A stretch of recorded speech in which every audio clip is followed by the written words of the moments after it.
terus pundi iki ya. Anggone para kawuh. Liwat para sentama prijine para majelis. Kang tandang krida tak dinyuda kelawan wong saka keburan kirang. Kepara kaseser yuda. Nyatane para jurit dados asore jurit.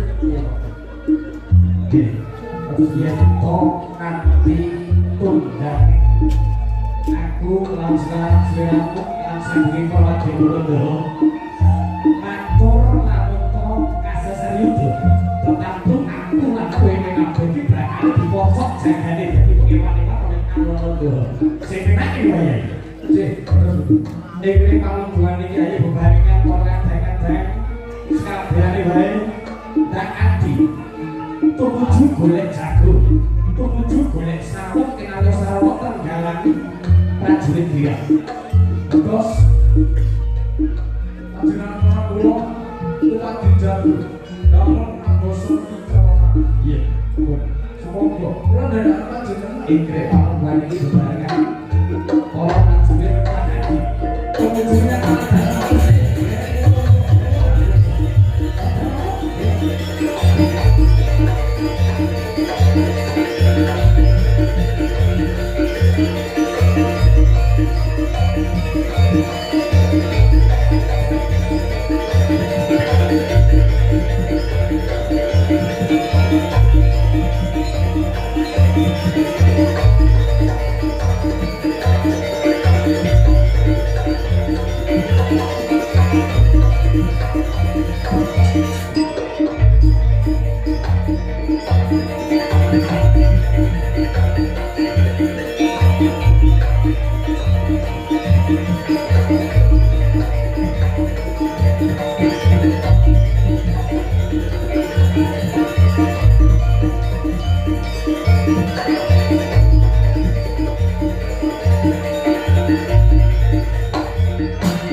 kuwi bakal tak koyake ngono.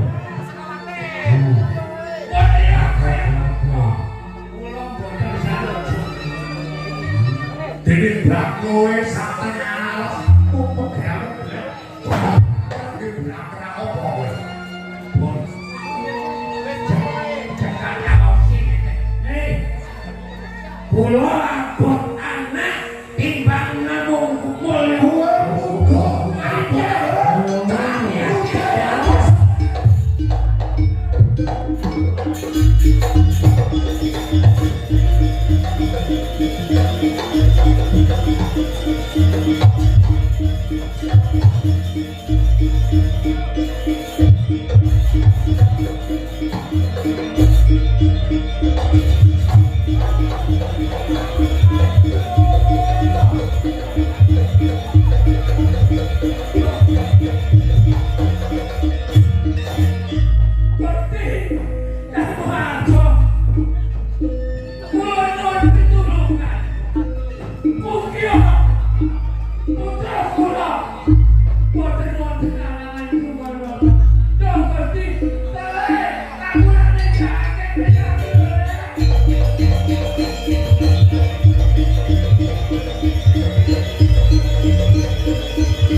Malika sampun kinasilan Nyai. Bagus. Apik. Kula besok bakal kabeh tak wenehi ilmu sing nyampuk. Nggih. Ilmu sing luwih-luwih. Bakal kabeh iso dadekake awake kuwi kabeh padha iso malih satu. Lho. Siap. Kaya mangkene sing iso jaluk.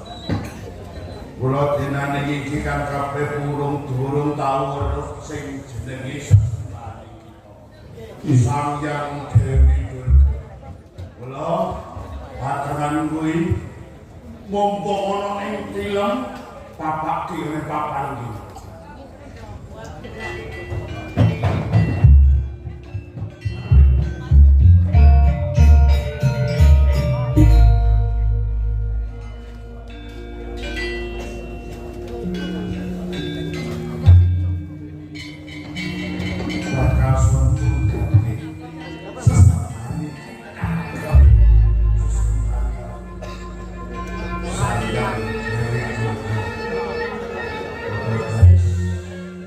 Ojo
jadi kawujudan kula sareng sampeyan iki nyanyi muka-mukane ayo kabeh padha matur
Pun gila, ya.